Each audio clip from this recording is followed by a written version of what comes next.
Schools from various schools in Tshwane have converged at the University of Pretoria for the launch of the 2026 National Student Financial Aid Scheme application process. Education Deputy Minister Nomusa Dube-Ncube says government remains committed to redirecting resources to ensure deserving students are not left without financial support. Newzroom Afrika's Nqobile Madlala is tracking that story for us and joins us live. Nqobile, very good afternoon to you. So I believe you're with the NSFAS acting CEO, Waseem Carrim, and he's also the outgoing CEO of the NYDA, certainly someone who should understand the plight of young people, particularly when it comes to accessing education and the lack of funds thereof. Definitely. In fact, we saw him yesterday where he was also speaking about the fact that they are working so hard to try and get as much funding as there is for all the students that have been able to apply to NSFAS. But I want to bring him into the conversation mainly because today we have seen the first application for 2020 academic year. If you can just give us details, how's that application going? What are the numbers saying? Yeah, so of course we would have opened up applications yesterday, and to date we've received about 17,000 applications.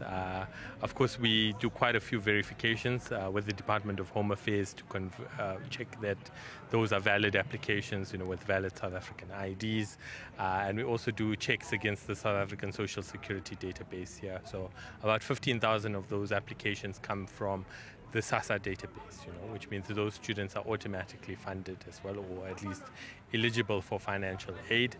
And the numbers look good.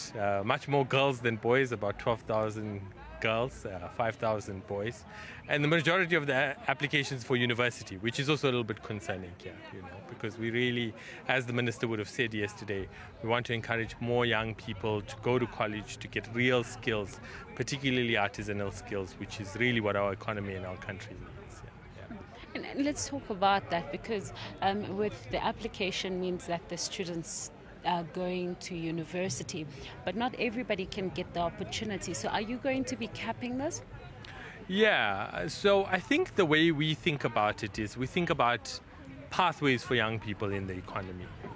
And I think really what government wants to achieve is a sustainable pathway through the economy for the majority of young people. So young people have different skills, they have different talents, they have different abilities. And I think we need to support them in their journey through the economy. I think we have a bit of a false narrative that to be a success in life, you have to go to university and get a degree, right? There are opportunities like TVET colleges, there are opportunities like community colleges, there are opportunities in National Youth Service, there's opportunities in short skills programs. There's a number of opportunities that young people can take up. And I think when the minister talks about the entirety of the post-school education and training system, it's looking at what are the multiplicity of opportunities that are available for young people and how do we get them into those opportunities where they are best placed to be able to succeed. And I suppose that's part of the guidance that you're going to be talking about today with the young people. Yesterday we spoke about the amount of 13 billion that has been made available to ensure that other people are covered. When do we see this money trickling into the system? Yeah, so it's almost immediately. That circular was issued to universities for them to outline the process for those students to be registered via the registration portal. We're really targeting that those students receive their registration confirmation in the next few days so that they are able to then proceed with their studies and their examinations for this year, and they're part of the allowance payments for the month of September, and for them to have at least a clear way forward on the rest of the 2025 academic year. Definitely a relief for them. But one of the issues that she had spoken about was the fact that sometimes the other hand doesn't speak to the other, where the systems from the tertiary don't actually give you the details that you need. Are you not concerned that maybe there might be a break there, that students that had applied maybe for university and they ended up at college or from college to university, that their information might take longer to process? I think we've known about these students for a considerable period of time. So almost since May, we've known about these students, and it has taken us a bit more time than what we would have expected to be able to resolve the issue. But I mean, we're able to see across all 26 public institutions the number of students that are affected. So we don't think the resolution process, we've been anticipating that this would happen here. And the same goes for accommodation providers. We know who these providers are, and we want to facilitate payments across to them. And I'm going to ask you this one because we spoke about it. As much as you are funding students, there are those that were funded previously that have not paid back the money. What happens to them?